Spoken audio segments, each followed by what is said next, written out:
Hello, you're welcome to another week of your experience with me, your fashion prince. Last week's story was a reflection of light at the end of the tunnel. So if you've not seen it and other of our videos, please don't forget to visit Tombra TV channel. Another channel to watch out for every week is Emmy's Flash Tips for health updates.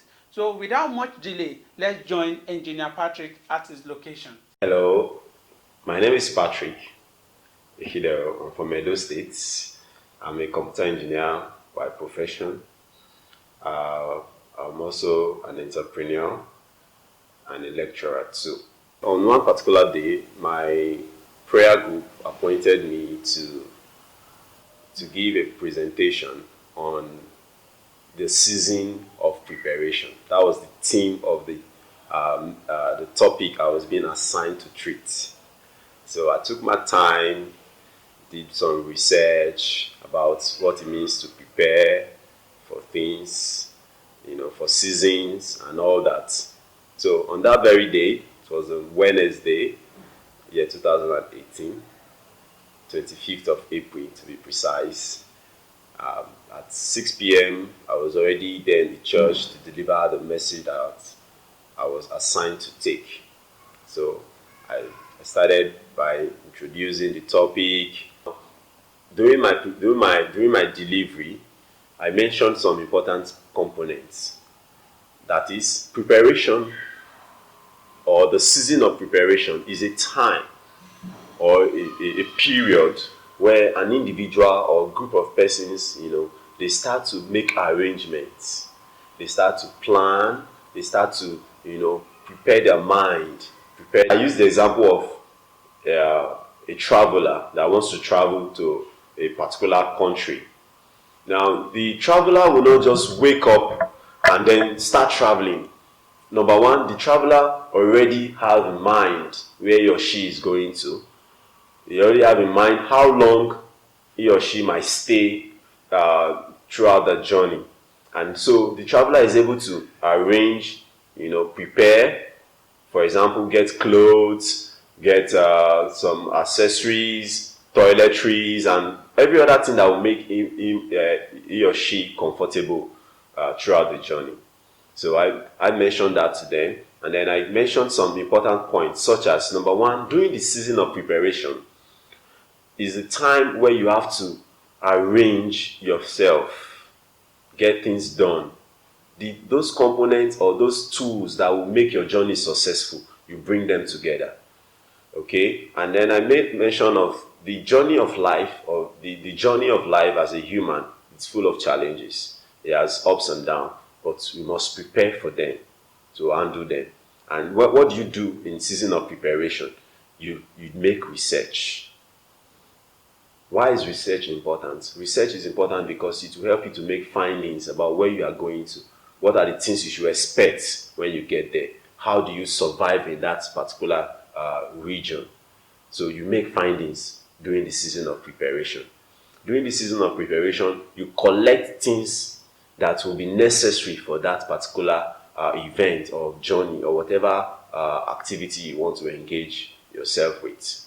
During the season of preparation, it's not only about collecting, gathering, and assembling. You also prepare yourself psychologically, financially, spiritually, and otherwise, emotionally. You prepare yourself.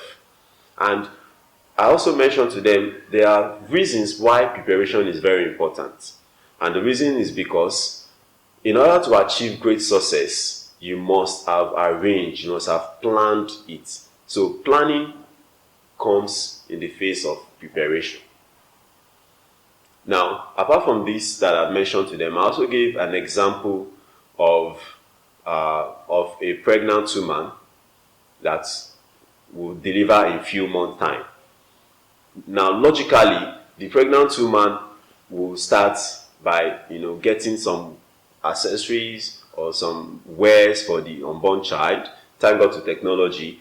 Now, the pregnant woman can actually have an idea of the gender of the child, though. Okay, so she starts preparing herself. She attends antenatal treatment. She prepares herself for antenatal treatment and the rest. taking medication, eating the right food, and so on and so forth. So all these are forms of preparation. So little did I know that while I was delivering this message, which was titled The Season of Preparation, I was also preparing myself for an event that was going to change and affect my being or my person somehow. I didn't know that that was going to happen. I didn't know that that particular night, the title of my presentation, which was The Season of Preparation, was actually directed to me. I didn't know. But while I was delivering this message, while I was motivating, while I was passing across this message to the audience, my phone was ringing, and although it was in silent, so there was no way I could know who was calling. But I knew my phone was ringing, so I had to just continue. And then at the end of the program, at the end of the delivery of my message, so I went back to my seat, and then after the prayer session, I decided to, look out for my phone to see who has been calling, and then to see when I got my phone, I had about 26 missed calls. That was in a very long time. Although yes, people call me every time. People call me. They want to do business. I miss some calls, but not 26 missed calls within 1 hour. It was mad. Let me use that word. It was something else. So I was troubled. Like, why would different people call me 26 times within less than 1 hour? So that made me to pick my phone and then excuse myself and went out. And then the first call that came in was the call from my parish priest. That was Reverend Father Gomez. And then I picked the call, like, what's going on? Everybody's trying to call me. He was like, where are you? I said, I'm in the church. He said, okay, I have a news for you.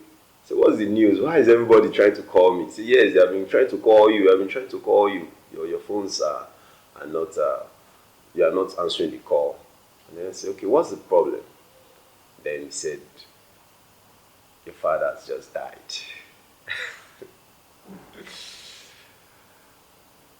I paused. It was like, I don't know what was going on again. Like, and then after his call, other calls started coming in. This one called, that one called. What's going on? I felt it was just a dream, or it was a joke. Although I knew he was sick. In fact, I was with him a Sunday before that Wednesday when I went home to visit him. And then we had some time together to discuss, talk about some things, and then I made arrangements for him to be taken to the hospital. But when I got that call, that very moment, I was frozen. Let me use the word, I was frozen. I don't know what to say. I was like, is this a dream or is what is going on? I could not hold on. I just had to go upstairs. By then, they had finished the prayer. Before I left, they were just doing the concluding part of it, like announcement, and the whole program was over. So, but when I went down to pick the call, answer my call, sorry, and then returning back, almost everyone, they were dismissed already. So I met some few people. They were like, why are you? I was just in a hurry, They were like, what is happening? And I told them the news. So I just left immediately. And then when I got to my apartment, I don't know whether to cry, whether to shout, whether to scream. It occurred to me that could it be that this message was also meant for me to prepare myself for an event that will occur. So I went through all the notes I prepared, all the points, such as preparing yourself psychologically, spiritually, emotionally, and otherwise. So I went through each of those points that were listed and how to prepare.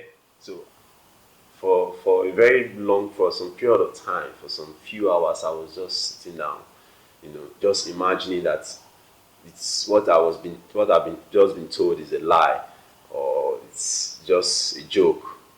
Because I've heard stories when they say people die, and then after some few hours, say the person is back alive. So I kept on believing. I was still hoping that my dad is alive. So the next day, I had to. Although I cried throughout the night, it was painful to me because I never imagined that I would lose my dad at such age. We still have a lot of plans.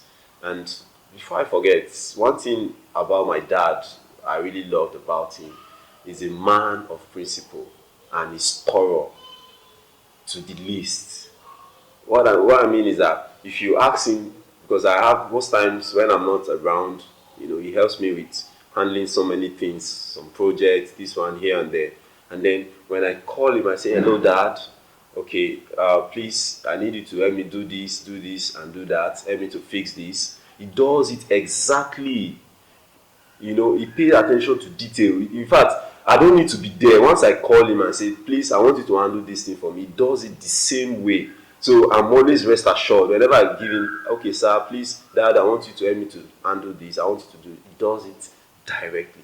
Even whenever I come back and then I ask him, for the report of what has been done, it's exactly the way I want it.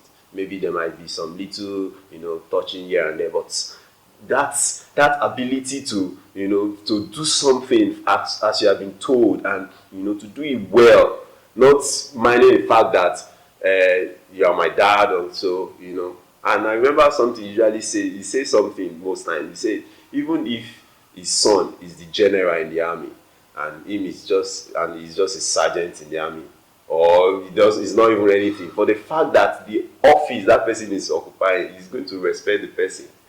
I was like, who does that? If that's the case, maybe I should become a reverend father so that you can call me father. It was fun. I do. So I was just remembering all these things throughout the night, and then I was crying and wishing that when I get to Nigeria, it's going to be a story. It's going to be force. It's going to be alive. But the moment I got to Nigeria, the first place I went to was the mortuary. I wanted to be sure. I wanted to be confirmed. I want to confirm that what I was told was true. And then when I got there, it took me to the mortuary, the place where they are being kept, the corpses are kept, and then they brought his corpse out. It was frozen. It was frozen. And at that point, I didn't know what to do. I wish he was alive. I wanted to pray. I did pray that God should bring him back. I stayed there for some minutes, myself and my uncle. And it was all over. It was all over. I must say he was a good man. He fought the good fights. He tried all he could. He ensured that his children were trained well, disciplined, and brought up in the way of God. But it's unfortunate that the incident happened and it was over. So we started planning, doing the burial and everything, and I still remember him. I still remember the times we had, the moments we spent together. I've once been with him when he was once admitted in the hospital for about 2 weeks.